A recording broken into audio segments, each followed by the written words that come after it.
Hello guys, welcome back to iDream media. ఈరోజు మనతో ఉన్నారు సర్టిఫైడ్ ఫైనాన్షియల్ ప్లానర్ అయిన మాధవిరెడ్డి గారు. మ్యామ్తో మాట్లాడదాం మార్కెట్ కరెక్షన్ పై, ఇప్పుడు తీసుకోవాల్సిన డెసిషన్స్ పై. Hi ma'am. హలో అండి. సో మ్యామ్, ప్రీవియస్ ఎపిసోడ్స్లో ఆల్రెడీ మార్కెట్ కరెక్షన్కి సంబంధించి ఎందుకు అవుతుంది దానిపై అప్డేట్స్ అన్ని ఇవ్వడం జరిగింది. బట్ ఇన్వెస్టర్స్ ఏం చేయాలంటారు ఇలాంటి టైంలో? What they should do? Mutual ఫండ్సా, లేకపోతే ఈవెన్ ఫండమెంటల్గా కూడా వాళ్ళు ఏం ఆలోచించాలి? అవునండి. సో వెరీ గుడ్ క్వశ్చన్ అండి. ఎందుకంటే ఇప్పుడు అందరూ ఆలోచించేవాళ్ళంటే కొత్తగా పెట్టేవాళ్ళు కానీ, ఆల్రెడీ వాళ్ళ దగ్గర మ్యూచువల్ ఫండ్స్ కానీ, పోర్ట్ఫోలియోస్, స్టాక్స్ అన్నీ ఉంటాయి. అన్నిటిలో వాళ్ళు పర్సంటేజ్ ఆఫ్ కరెక్షన్ చూసే ఉంటారు. మేడం ఇంత పెట్టాము, ఇప్పుడేమో అది నెగిటివ్లో కనిపిస్తుంది, మా స్టాక్స్ అన్ని నెగిటివ్లో కనిపిస్తుంది, ఏం చేయాలి, ఇవి questions.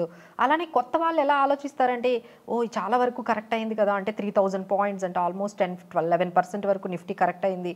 So is it the right time to enter in to the stock market? ఇప్పుడు కొనేయొచ్చా, కొనాలి అంటే ఎలాంటి స్టాక్స్ కొనాలి, ఎలాంటి ఫండమెంటల్స్ ఎలా చెక్ చేసుకోవాలి, ఇలాంటి క్వశ్చన్స్ ఎగ్జిస్టింగ్ వాళ్ళకి ఇన్వెస్టర్స్కి ఉంటాయండి. కొత్తగా చేసే వాళ్ళకు కూడా కొన్ని మనము క్లారిటీ ఇద్దామని మనం ఈ ప్రోగ్రామ్ ద్వారా చూద్దాము.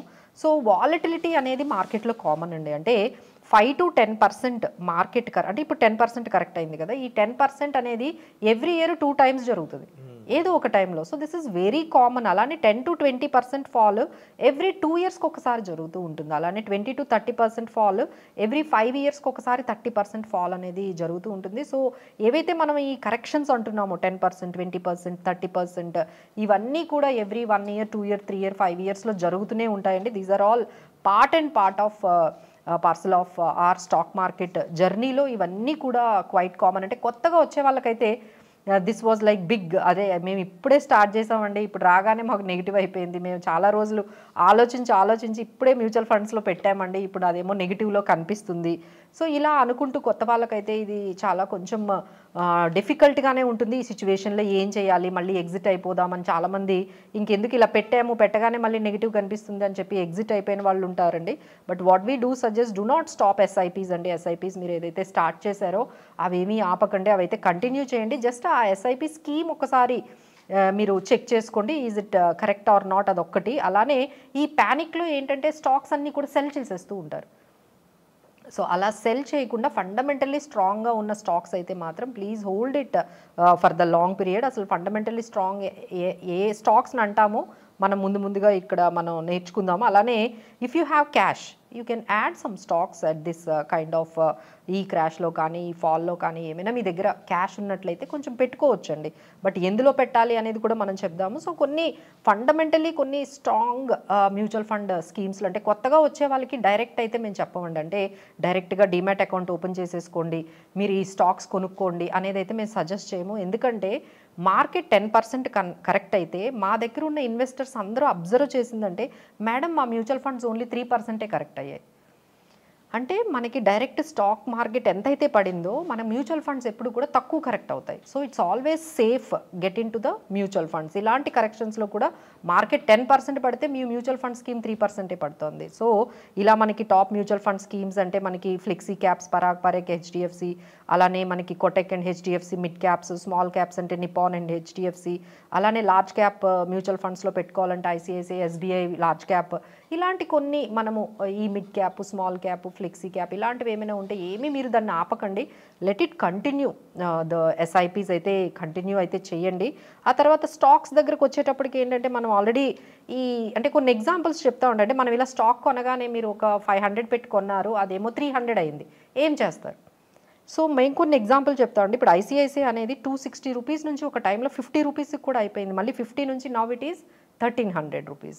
అలానే ఇన్ఫోసిస్ 200 రూపీస్ నుంచి ఒక టైంలో 40 రూపీస్ అయిపోయింది, but now it is trading at 1700 rupees. ఇలా మార్కెట్లో ఫాల్ వస్తుందండి, మళ్ళీ ఇమీడియట్గా దట్ విల్ రైజ్. బట్ ఏంటంటే మనం ఏదైతే స్టాక్ కొనుక్కున్నామో అది స్ట్రాంగ్గా ఫండమెంటల్గా కరెక్టా కాదా అనేది మనం చెక్ చేసుకోవాలండి. ఎప్పుడైతే ఫండమెంటలీ స్ట్రాంగ్ కాదో ఏదైతే మనం చెప్తున్నామో మళ్ళీ బ్యాక్కి, అంటే మార్కెట్ అంతా నార్మలైజ్ అయిన తర్వాత ఫండమెంటలీ స్ట్రాంగ్ ఉన్న స్టాక్స్ అన్నీ మళ్ళీ నార్మల్కి వెళ్ళిపోతాయి.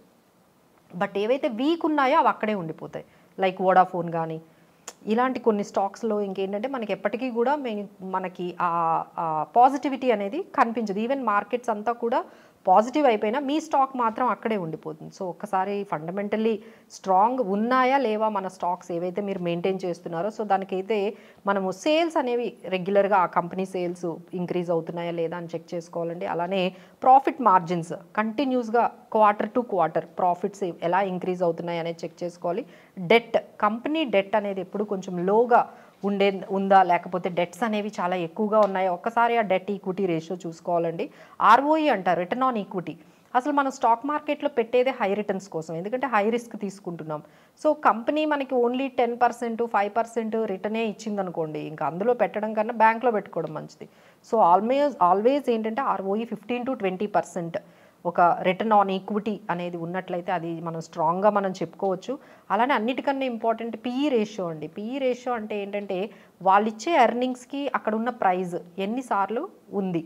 అంటే ఎగ్జాంపుల్ వాళ్ళు ఇచ్చే ఎర్నింగ్ 1 రూపీ అనుకోండి, మీరు 100 రూపీస్ పెట్టి కొనుక్కుంటారా?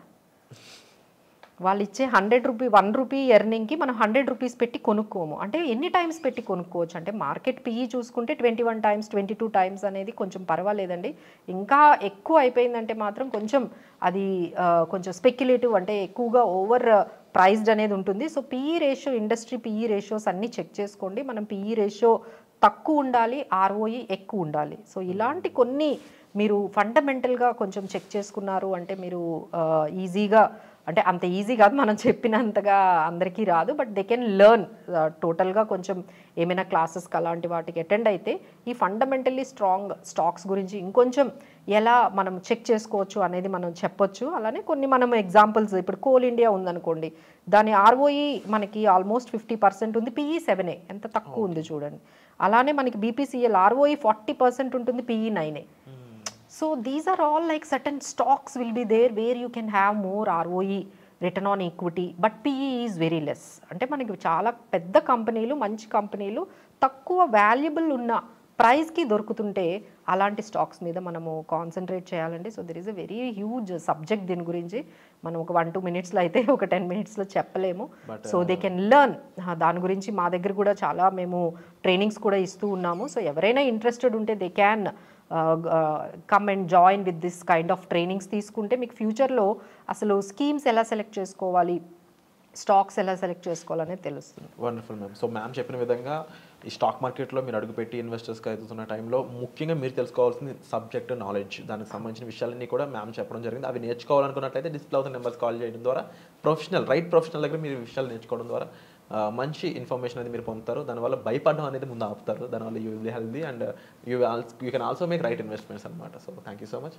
వచ్చే ఎపిసోడ్లో మళ్ళీ కలుద్దాం.